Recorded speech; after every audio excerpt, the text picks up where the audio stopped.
1. 사과. 사과는 다양한 비타민과 항산화 물질을 함유하고 있어 면역력을 강화시키고 심장 건강을 지키는 데 도움을 줍니다. 또한 식이섬유가 풍부해 소화를 돕고 변비 예방에 효과적입니다. 껍질째 먹는 것이 가장 좋으며 신선한 사과를 간식으로 먹거나 샐러드, 요거트에 첨가할 수 있습니다. 2. 바나나. 바나나는 칼륨이 풍부하여 혈압을 조절하고 근육 기능을 지원합니다. 에너지를 빠르게 공급하여 피로 회복에도 도움이 됩니다. 간편한 간식으로 아침 식사로 플레인 요거트와 함께 먹거나 스무디에 추가할 수 있습니다. 3. 블루베리.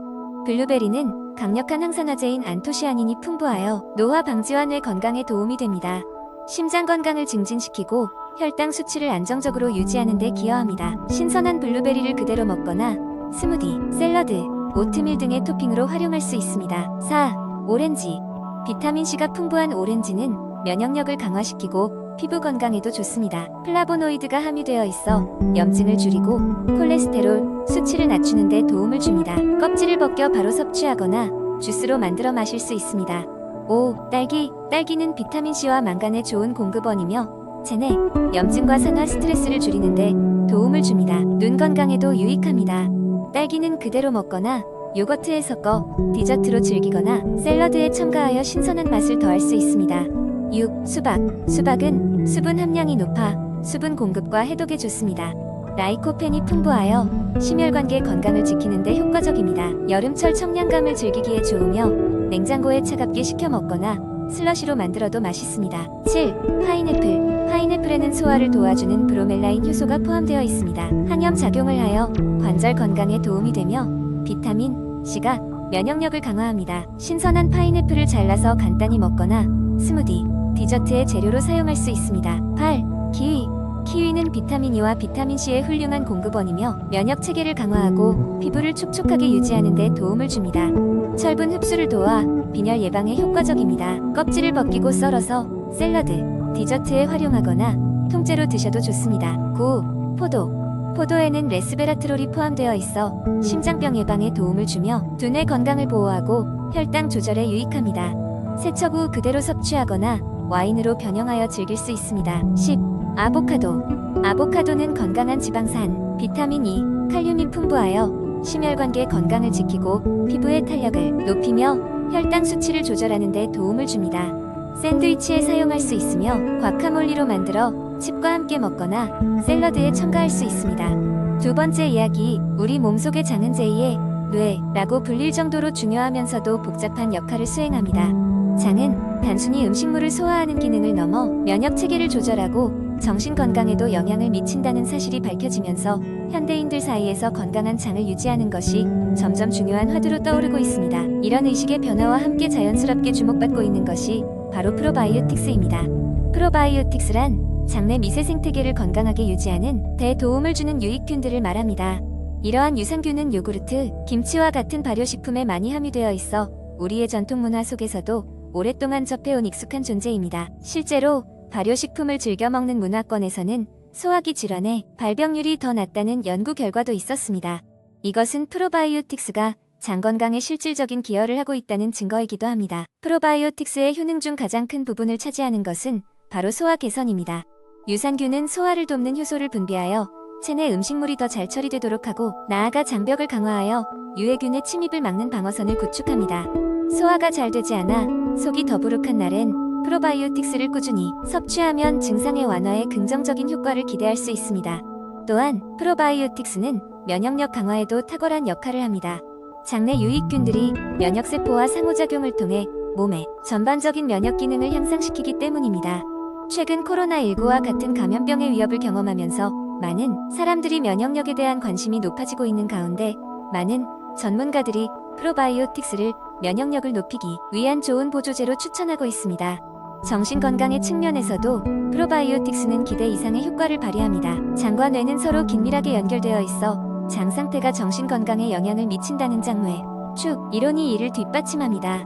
일례로 스트레스를 받을 때 유산균이 풍부한 음식을 섭취하면 기분이 좋아지고 긴장이 풀린다는 경험담이 여러 사람들에게서 공유되고 있습니다. 이는 장내 유익균이 신경전달 물질인 세로토닌의 분비를 증가시켜 기분 개선에 기여하기 때문입니다. 프로바이오틱스의 효능은 단기간에 드러나는 것이 아니다 보니 꾸준한 섭취가 무엇보다 중요합니다. 하루하루의 작은 실천이 모여 장 건강을 지키고 나아가 삶의 질을 높이는 데 큰 기여를 할 수 있다는 것을 잊지 말아야 합니다. 다양한 프로바이오틱스가 포함된 식품뿐만 아니라 영양제를 통해 손쉽게 보충할 수 있으므로 일상생활 속에서 이로운 미생물들과 함께 건강한 삶을 설계해보는 것은 어떨까요? 마지막으로 건강한 장을 유지하기 위해서는 일상의 식습관과 생활 방식도 중요합니다. 균형 잡힌 식단과 충분한 수면, 규칙적인 운동은 프로바이오틱스만큼이나 장 건강의 필수적인 요소입니다. 장 건강을 염두에 두고 이를 뒷받침할 수 있는 생활 습관을 병행한다면 프로바이오틱스의 효과를 극대화할 수 있을 것입니다. 이렇게 장 건강을 지속적으로 관리해 나간다면 우리는 더욱 명확하고 활력 넘치는 하루하루를 살아갈 수 있을 겁니다. 세 번째 이야기, 옛날 옛적한 마을에 건강과 장수로 유명한 원로가 살고 있었다. 이 원로는 항상 활기차고 건강하게 일상을 보내며 마을 사람들에게도 그 비법을 전수하기로 유명했다. 그 비법은 다름 아닌 슈퍼푸드였다. 마을 사람들은 늘 그에게 몰려가 슈퍼푸드의 비밀과 각각의 효능에 대해 묻곤 했다. 어느 날 원호는 마을 회관에서 슈퍼푸드에 관한 긴 이야기를 시작했다. 첫 번째 슈퍼푸드는 블루베리였다. 그는 블루베리를 작은 보석이라며 하루 한 줌씩 먹으면 아침이 달라진다고 했다. 블루베리에는 강력한 항산화 물질이 가득하여 뇌 건강에 유익하며 기억력 향상에도 큰 도움이 되니 학생들에게 특히 좋은 음식이라고 설명했다. 두 번째로 소개한 슈퍼푸드는 레드비트였다. 그는 이 채소가 혈압을 낮추고 혈류를 증진시켜 운동 성능과 지구력을 높인다고 강조했다. 매일 아침 비트 주스를 한 잔 마시면 피로가 사라지고 활력이 넘친다고 덧붙였다. 그 다음으로는 귀리를 이야기했다. 원호는 귀리가 심장 건강을 병행하며 콜레스테롤 수치를 관리하는 데 유익하다고 말했다. 귀리죽을 아침으로 먹으면 하루 종일 포만감을 유지할 수 있다고도 했다. 네 번째는 아보카도. 그가 가장 사랑했던 음식 중 하나였다. 아보카도에는 건강에 좋은 지방이 많아 피부를 매끈하게 하고 심장을 튼튼하게 해준다고 설명했다. 그는 아보카도를 먹으면 몸의 속이 튼튼해진다고 늘 말했다. 다섯 번째 슈퍼푸드는 강황이었다. 그는 강황을 황금 가루라고 부르며 염증을 줄이고 면역력을 높이는 데 아주 뛰어나다고 했다. 강황 라떼는 그의 저녁 식사 후 필수 음료가 되었다고 덧붙였다. 여섯 번째로는 케일이 등장했다. 그는 케일이 비타민, 미네랄, 식이섬유가 풍부해 만약 하나의 채소만 먹어야 한다면 항상 케일을 고르겠다고 했다. 케일 샐러드는 그의 점심 식사의 정석 메뉴였다. 일곱 번째 슈퍼푸드는 체리였다. 체리는 수면의 질을 개선시키고 염증을 줄이는 경우에 탁월하다며 체리 주스는 강력한 수면제 역할도 한다고 설명했다. 여덟 번째는 퀴노아였다. 그는 퀴노아가 단백질이 풍부하고 글루텐이 없어 식단에 추가하기 좋다고 했다. 퀴노아 샐러드는 그의 가장 좋아하는 점심 요리로 소개되었다. 아홉 번째는 마늘이었다. 마늘은 아주 강력한 항균성과 항바이러스 성질을 지니고 있다고 하며 꾸준히 먹으면 노화를 예방하는 데 효과적이라고 했다. 마지막으로 열 번째 슈퍼푸드는 그가 인생의 열매라 부르는 아몬드였다. 아몬드는 다양한 비타민 E를 공급하여 피부와 모발 건강에 좋으며 하루 한 줌의 아몬드가 자신의 젊기 젊은 활력을 유지하는 비법이라고 했다. 그는 이렇게 마을 사람들에게 슈퍼푸드의 다양한 효능에 대해 장황하게 설명한 후 꾸준한 실천이 중요함을 강조했다. 모두들 그의 이야기에 깊은 감명을 받았고 이후 마을 전체의 슈퍼푸드를 활용한 건강한 삶이 자리잡게 되었다고 한다. 네 번째 이야기, 디톡스 주스는 현대 사회에서 건강을 유지하고자 하는 사람들 사이에서 엄청난 인기를 끌고 있는 트렌드 중 하나이다. 이 주스는 신체에서 독소를 제거하고 체중 감량 및 에너지 증진 등에 도움을 준다고 널리 알려져 있다. 하지만 이러한 주장의 과학적 근거는 어떠할까? 디톡스 주스의 컨셉은 주로 과일과 채소를 착즙하여 섭취하는 것이다.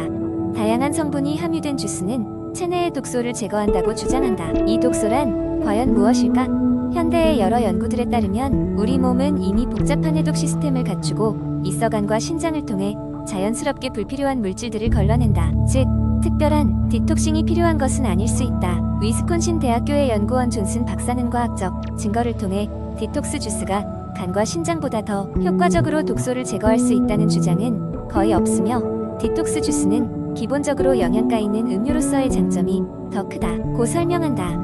즉, 주스 자체가 건강하지 않다는 주장이 아니라 그 기능적인 디톡스 효과에 대한 의문이 제기되고 있는 것이다. 또한 영양 전문가들은 디톡스 주스가 종종 중요한 영양소의 균형을 고려하지 않은 채 만들어질 경우 장기적으로는 영양소가 결핍될 위험이 있다고 경고한다. 특히 이러한 주스를 장기간 동안 섭취하게 될 경우 근육 손실, 피로, 신진대사 저하 등의 부작용도 나타날 수 있다. 이러한 주장의 뒷받침으로 펜실베니아 대학교의 연구에 따르면 엄격하게 디톡스 주스를 중심으로 한 식단을 유지한 참가자들 중 일부는 단기적으로 체중 감량 효과를 보였지만 대부분은 그 이후로 요요 현상을 경험했다고 전해진다. 이 연구는 체중 감량 효과가 장기적으로 지속되지 않음을 시사한다. 하지만 위와 같은 엄격한 디톡스 주스 식단 대신 다양한 과일과 채소를 포함하여 균형 잡힌 식단에 주스를 추가하는 것은 건강에 긍정적인 영향을 미칠 수 있다. 이는 자연 그대로의 비타민과 미네랄, 항산화 성분이 많아 일반적인 건강 증진에 도움이 된다는 점에서 이점이 있다. 결론적으로 디톡스 주스가 특정한 건강상의 문제가 있는 독소를 제거한다고 주장하기엔 과학적인 데이터가 부족하나 전체적인 건강을 위해 신중하게 선택된 주스를 식단에 포함시키는 것은 긍정적인 효과를 가져올 수 있다. 따라서 자신에게 맞는 방법으로 식사와 주스 섭취 균형을 맞추는 것이 중요하다.